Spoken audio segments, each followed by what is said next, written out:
Please welcome Dr. Jennifer Campbell, San Diego City Council President.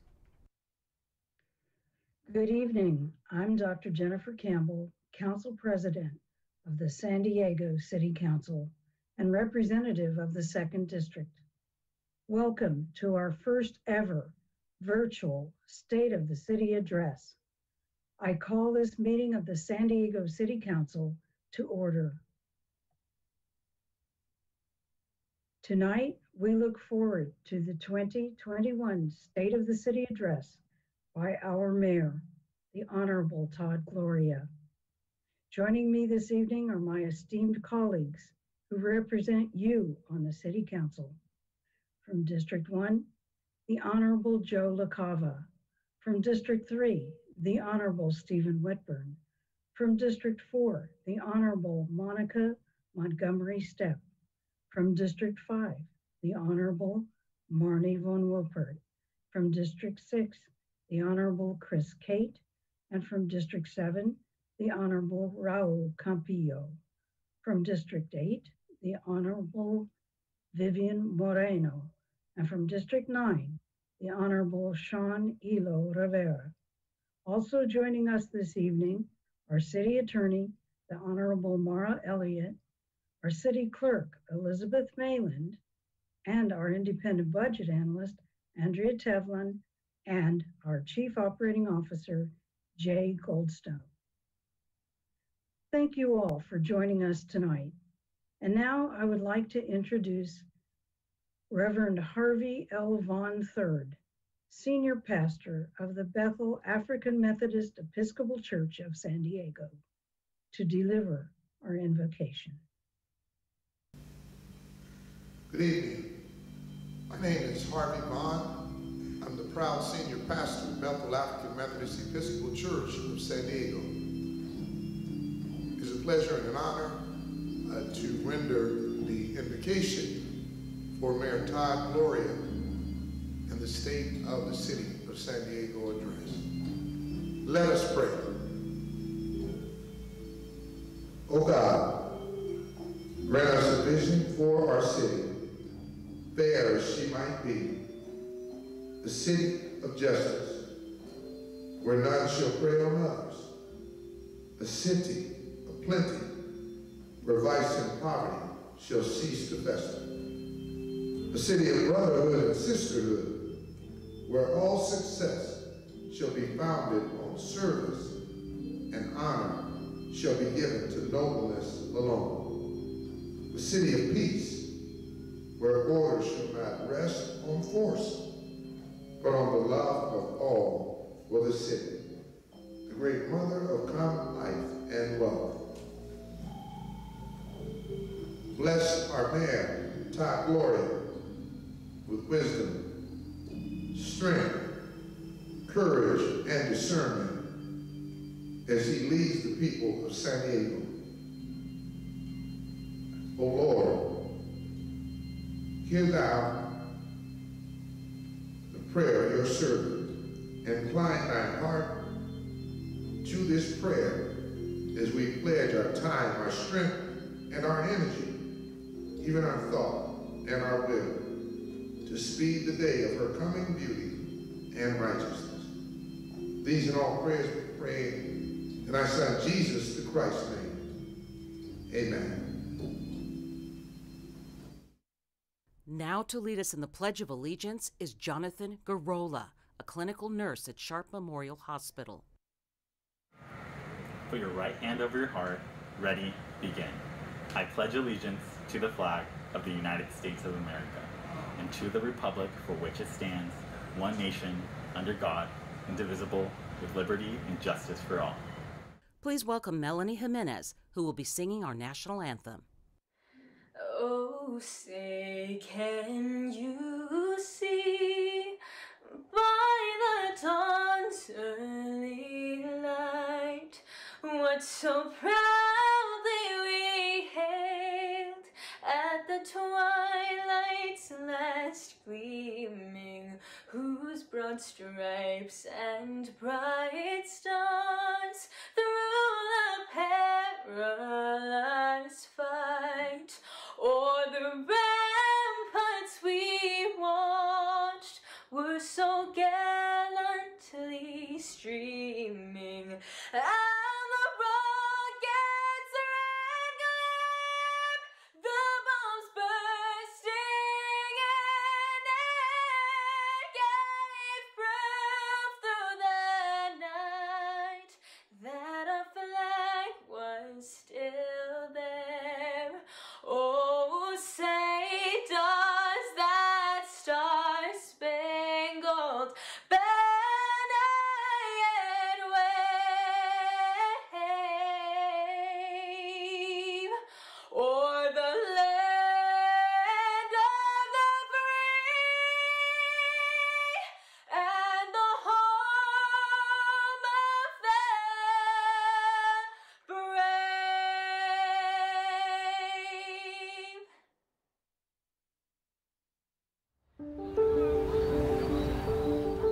As residents of San Diego, as people living together on this planet, we are all connected. Our actions, great and small, affect everyone around us. The things we do, the things we say, create impacts that we sometimes don't even recognize. The COVID-19 pandemic has illustrated this connection in no uncertain terms. Having gone through it together, we all share a bond that will stay with us throughout our lifetime. No matter who we are, no matter our age, our address, our ethnicity, our gender, our bank account, no one is untouched. It has been a universally shared experience. It has also been used to divide us. Long before the pandemic, forces have attempted to sever us from one another, too often with success. Regardless of our politics, we all must agree that we have been enduring one of the most contentious periods in generations. Some might say it's human nature to separate into tribes of like-minded people. Against this backdrop, it's difficult to find hope amid the gloom and the strife, to see the glimmer of light in the darkness. But we've shown time and time again that it's when we come together that we've risen to and overcome our greatest challenges. I'm always mindful of this. When I get out of bed in the morning, I find the hope, because I know our resilience, I know our humanity, I know our creativity, I know our capacity to come together and solve problems. Housing, jobs, transportation, climate action, educational achievement, economic development and access to opportunity, social and environmental equity, clean air and clean water, physical and mental health. They're all woven together. If we see the connections with clear eyes, if we remember that our rich cultural diversity is a strength, if we recognize the likely impacts of our decisions as they ripple outward, we can approach these issues holistically. We can develop a collection of communities that empower, that uplift, that give everyone the best chance of success. We can create a San Diego that works for all of us. Please welcome the 37th Mayor of the City of San Diego, Todd Gloria.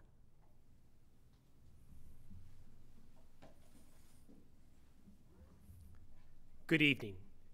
I'd like to begin tonight by welcoming everyone who is tuned in. Our neighbors throughout San Diego, City Council President Jennifer Campbell and the members of the City Council, our City Attorney, Independent Budget Analyst, City Clerk, City Auditor, our region's elected officials, military leaders, tribal leaders, our friends from Baja California and around the world, and the outstanding city workers who always go above and beyond and were truly essential this past year. Thank you. In a normal year, I would be speaking in a theater surrounded by hundreds of San Diegans who care deeply about our city. Tonight, I'm addressing you from the empty San Ysidro branch library in one of the neighborhoods hardest hit by COVID-19. This is the newest library in our system, and it also happens to be one of the busiest. It is just one freeway exit from the US-Mexico border, and it was built to honor how cultures merge in our mega region. San Ysidro residents advocated for years for our library to reflect the character of their neighborhood. The design, the art, the fact that nearly every sign here is in English and Spanish is a testament to what we can build together when we work together. During the pandemic, this library had to close its doors, but it didn't stop service. We opened an outdoor lab for people to access Wi-Fi and made it easy for patrons to pick up books they reserved online. City employees stepped up and got creative to get the job done. This library and what it means to this community is a symbol of who we should be as a city. It's a beautiful reminder of the importance of investing in traditionally underserved neighborhoods and proof of community perseverance during this pandemic. It's also a reminder that far too long, this community has been ignored. Prejudice and systemic racism have long held back the promise of America. Last week, we saw just how much progress still needs to be made. The violence at the Capitol and protests across the country are a stark reminder that there are those who seek to undermine our democracy and sow discord. We need to unite now more than ever as COVID-19 continues to spread. No one can escape its impact. This past year, my partner and my father lost their jobs. My nieces and nephew have been struggling to keep focused on their education. I haven't hugged my mother in months. It is not lost upon me that compared to so many other San Diegans, I'm one of the lucky ones. Some of us have been isolated for close to a year. Some don't know how they're going to make ends meet. Businesses are struggling to stay afloat. Kids can't go to school. Our neighbors are dying. Even civic institutions like our city have not been spared. The pandemic has exacerbated long-standing city budget problems the last administration did too little to address. Behind the ribbon cuttings and news conferences, the city faced structural budget deficits. I've inherited a budget deficit that exceeds $150 million and will require difficult decisions to preserve neighborhood services. That hole in our budget is greater than what it takes to run our Parks and Recreation Department for a year. It means that we're left with fewer resources to fix our crumbling streets, city facilities, and stormwater systems.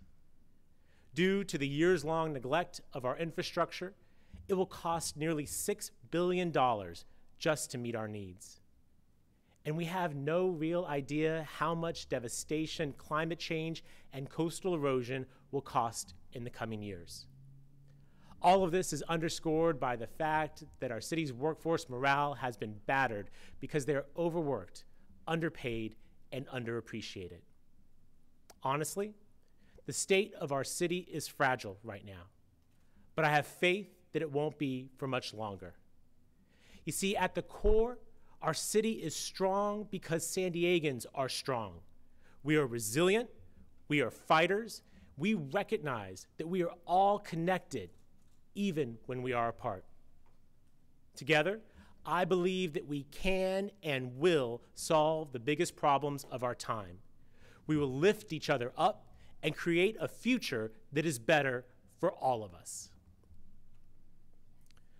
For the city to accomplish this goal, we must first recognize that our battle with COVID-19 is far from over. We keep shattering single-day records for cases and deaths. And while some call for things to go back to normal as soon as possible, it is clear that we cannot. This is why it was important for me to take a different approach.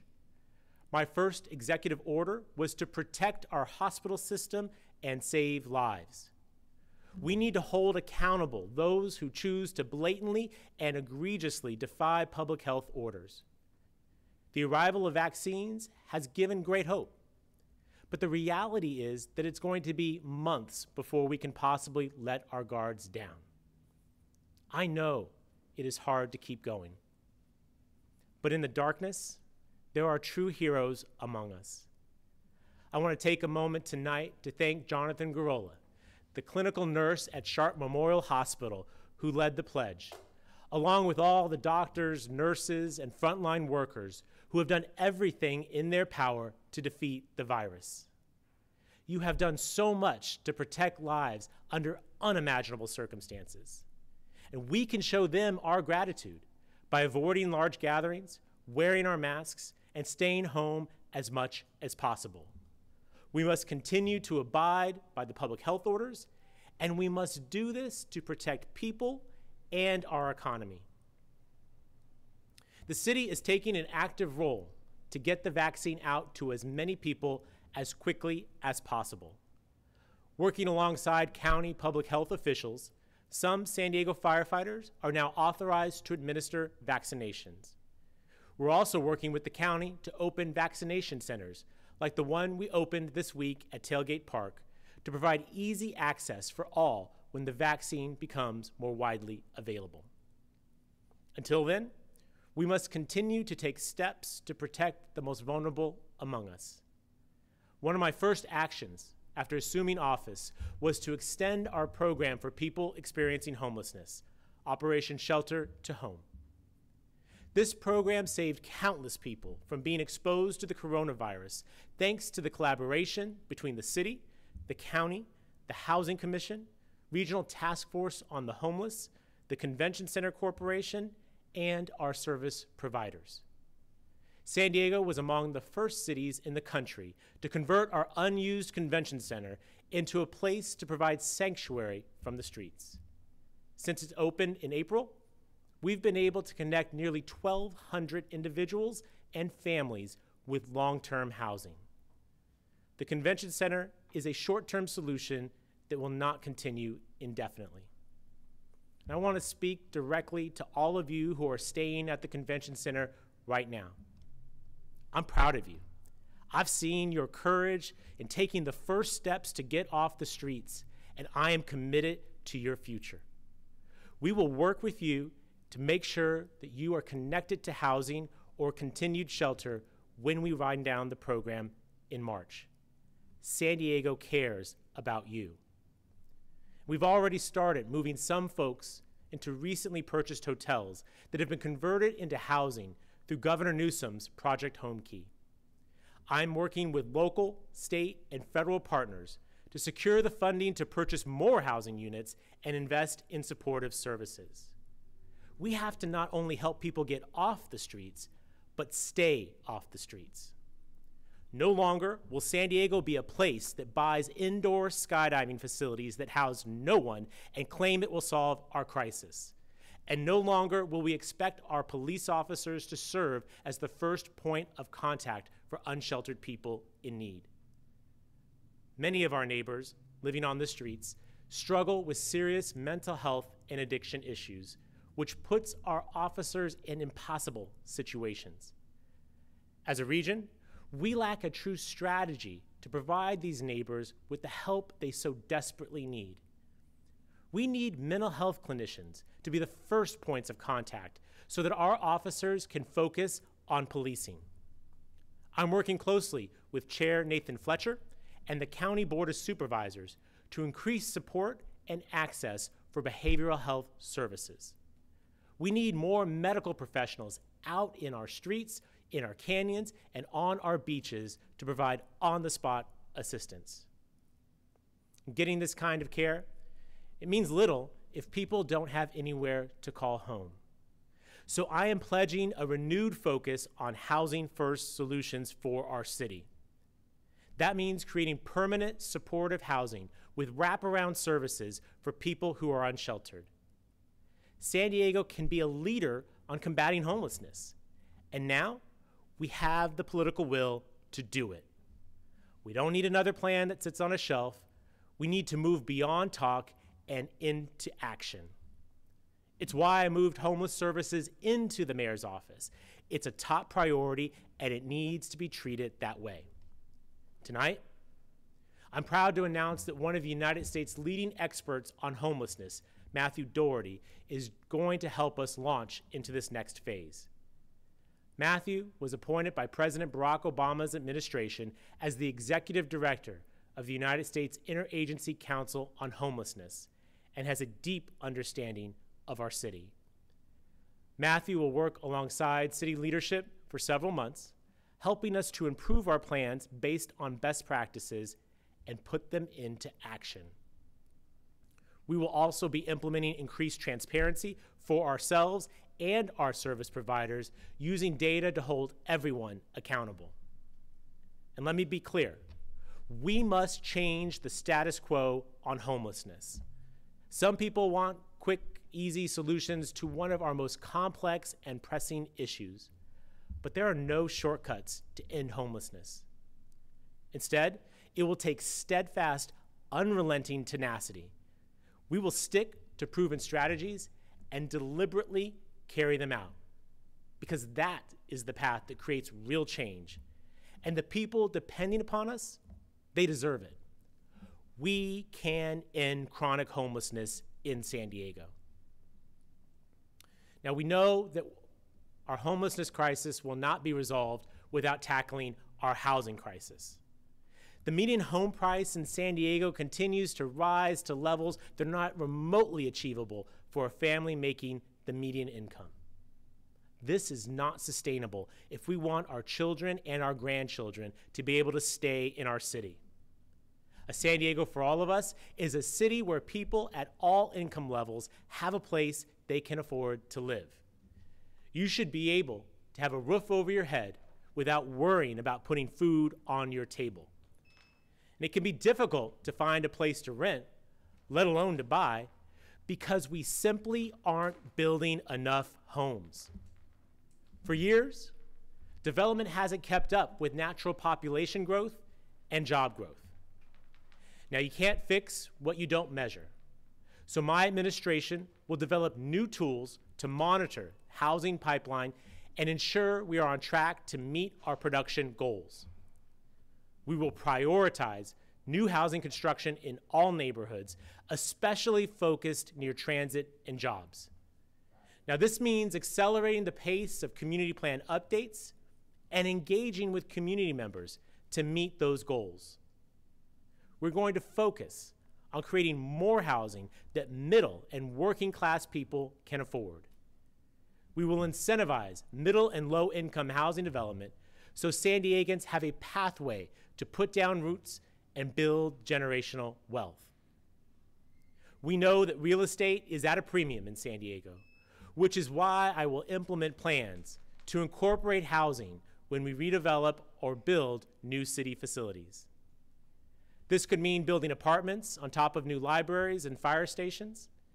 And I will take a thoughtful approach to make sure that our transit system and our infrastructure can support these new units. This year, I'll be working with my colleagues at Sandag to approve the 2021 regional plan known as the 5 Big Moves. It will create a transportation blueprint for our region that is equitable, sustainable, and improves the everyday lives of millions of people. The 2021 regional plan is more than a vision for how people get around San Diego. It's a job creator, a way to fund and build projects to support our climate and housing goals, and a strategy to provide more safe and viable mobility options. Now, as we build this transportation network, we can't ignore that it will cost our city billions of dollars to close our infrastructure funding gap. I'm overhauling the way we prioritize road repairs to use data to drive our decisions, be more equitable, and focus on quality, long-term fixes on San Diego's most used streets. And as we repair these long-neglected roads, I will work with the City Council to create a citywide policy for complete streets. That means we'll reconfigure roads when appropriate to support more walking, biking, and transit opportunities. These streets will help us with our Vision Zero goal of having no traffic-related fatalities or severe injuries by 2025. We can also reduce risk by repurposing our streets to be for people instead of cars. And there are 2 projects coming soon that I am especially excited about. We are going to transform 5th Avenue in the Gaslamp Quarter and Normal Street in Hillcrest by closing portions of them to car traffic for San Diegans to enjoy. High-quality public spaces like these promenades will encourage walkability and enhance the quality of life for all. I want every San Diegan to be proud of their neighborhood, and that means keeping all of our neighborhoods safe. But we must acknowledge that not all of our community members feel they are treated equal in their interactions with law enforcement. George Floyd's murder and the continuing protests since his death have made it very clear injustices must be addressed more aggressively. This starts with acknowledging clearly and definitively that Black lives matter. Now, we can't just say it. Our actions must prove it. We have already made a concerted effort to hire officers who reflect the diversity of our city. And the department has updated its policies and procedures to reflect best practices and emphasize de-escalation. And this is a good start, but we must and we will do better. Chief David Nislight and I agree that to create and maintain trusting relationships, we need clear expectations and strict accountability for those we rely upon to serve our communities. Those expectations include ensuring SDPD is committed to a policing culture that seeks to improve community interactions through fairness, transparency, impartiality, and giving a voice to the voiceless. And my administration will ensure accountability by working with the City Council to implement a new independent police review commission that will address allegations of police misconduct. Together, we will continually evaluate and update the department's policies to ensure that they reflect our values and align with state laws. First responders choose public service because they care deeply about their communities. And I want to take a moment tonight to acknowledge and to thank our firefighters, our lifeguards, and our police officers for the work that they do and the sacrifices they and their families make. We must serve everyone in San Diego more equitably. And as such, I have begun building the new Office of Race and Equity at City Hall, working alongside Councilmember Monica Montgomery Stepp and with input from social justice leaders. We have already launched a national search for its first director. And this office is positioned to ensure that everything we do at the city is viewed through the lens of equity.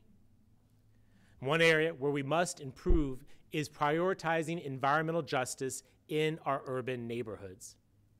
This year, I will be establishing a climate equity fund to pay for sustainability projects in historically underserved communities. These investments will help improve environmental health while supporting the city's climate action plan. When I authored that plan 7 years ago, I dreamt of a sustainable future with good-paying green jobs for generations to come.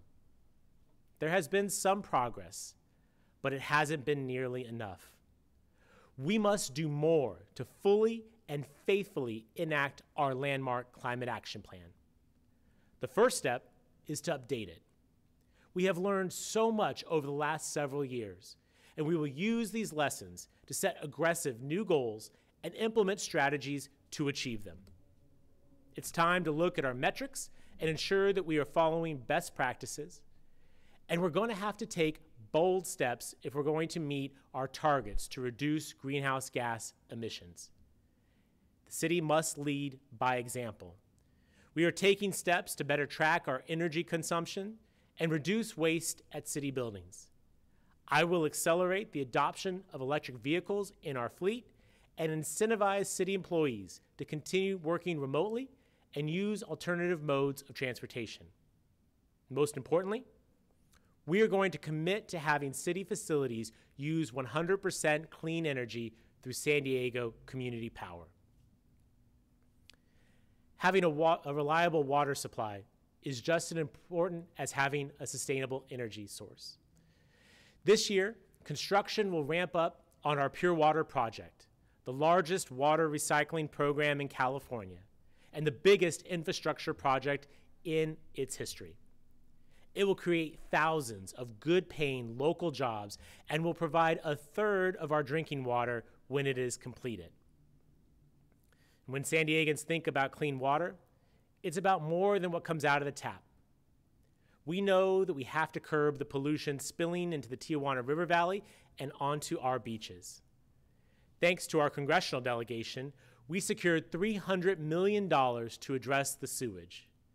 But we know that the real work is just beginning. Our friends in Baja California, regional leadership, and I must continue working closely with Washington, D.C. and Mexico City to deliver on the promise to improve the health of our ocean and our people. I'm proud of the relationship I'm building with Tijuana Mayor Arturo Gonzalez Cruz and Baja California Governor Jaime Bonilla Valdez to keep advocating on behalf of our mega region. Together, we will create efficiencies at the border as well as improve the quality of life in our border community. We are advocating for the completion of the new port of entry known as Otay Mesa East. This crossing will improve the commercial movement of goods, services, and passengers to boost economic growth on both sides of the border. But our relationship with Baja is about so much more than trade.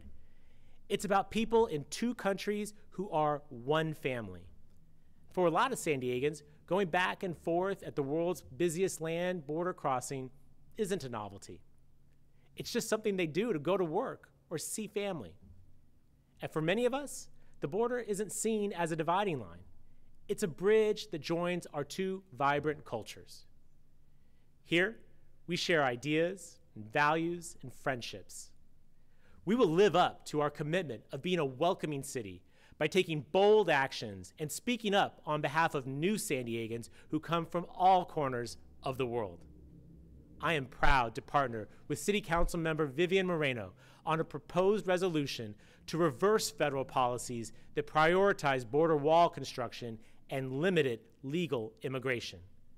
With the support of the City Council and in collaboration with the new presidential administration, we can repair the damage done to the environment and sacred tribal lands while we create a more inclusive society. Having a city that is welcoming for all means having pathways for everyone to succeed. Pathways to make sure our children don't fall behind. Pathways for our small businesses to thrive. Pathways for preserving jobs for working families. We know local businesses are hurting right now, and job losses continue to mount. That's why my Back to Work SD plan lays out a roadmap to boost our economy and make sure our children don't fall behind. I authored this plan with a group of civic-minded business and labor leaders, academics, healthcare experts, and fellow elected officials. Together, we developed recommendations in the plan that provide a roadmap for our economy to bounce back from this pandemic.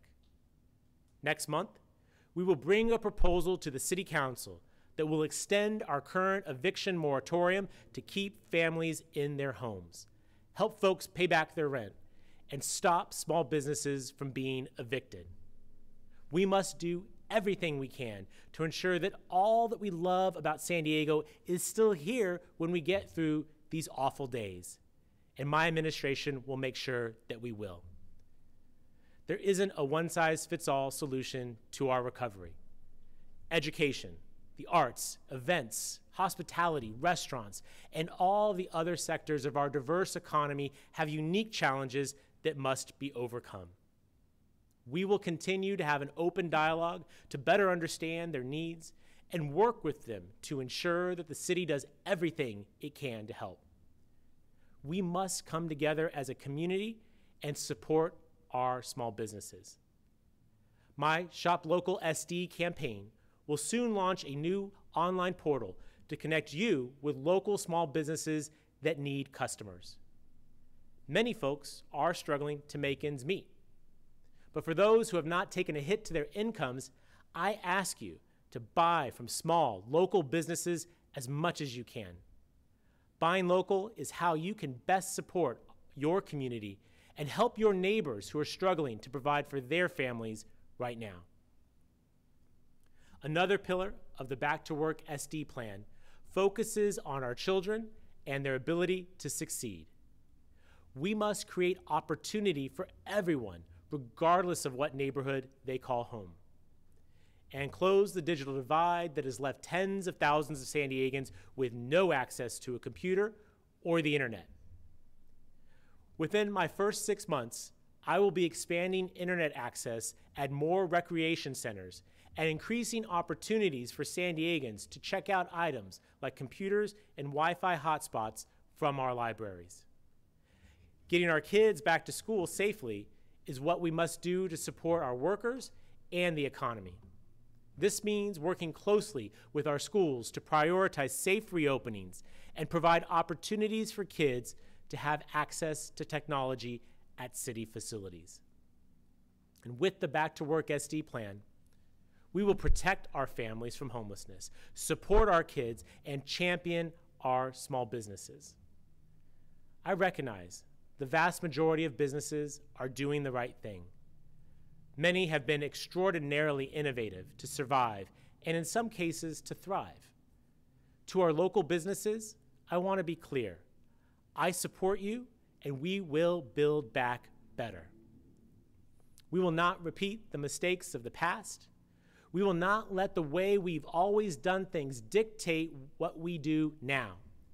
In this new year, with my new administration and this new city council, we will fight for a better future. We are a big city, and it's time we started acting like one. And I know that we have it in us. In 1915, we were a small town with a big idea. We built Balboa Park to host the Panama, California Exposition and brought over 3 million people to our small city. Our crown jewel still stands as a reminder of what we can do when we have vision, leadership, and action. Together, we will get big projects across the finish line. The sports arena redevelopment, the stadium and river park in Mission Valley, a transit hub that finally connects the trolley to the airport. San Diego, I couldn't be prouder to be the mayor of our resilient city. And over the next 4 years, I look forward to working with people from every corner of our city to improve our neighborhoods and tackle our biggest challenges. It won't be easy, but nothing worthwhile ever is. Our city has big things on the horizon. So let's have hope.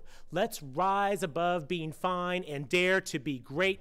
Let's build a San Diego for all of us. Thank you.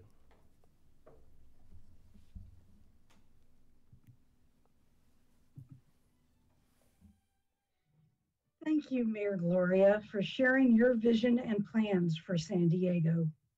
I look forward to continuing to work with you and all my colleagues and members of the City Council on the very important issues facing our city, ensuring that San Diego is stronger than ever before. Thank you all for joining us for the 2021 State of the City Address. Tonight's special meeting of the San Diego City Council is now adjourned until the next regular City Council meeting, which is scheduled to be held on Tuesday, January 26th, 2021. And this brings us to the end of our evening. Thank you so much.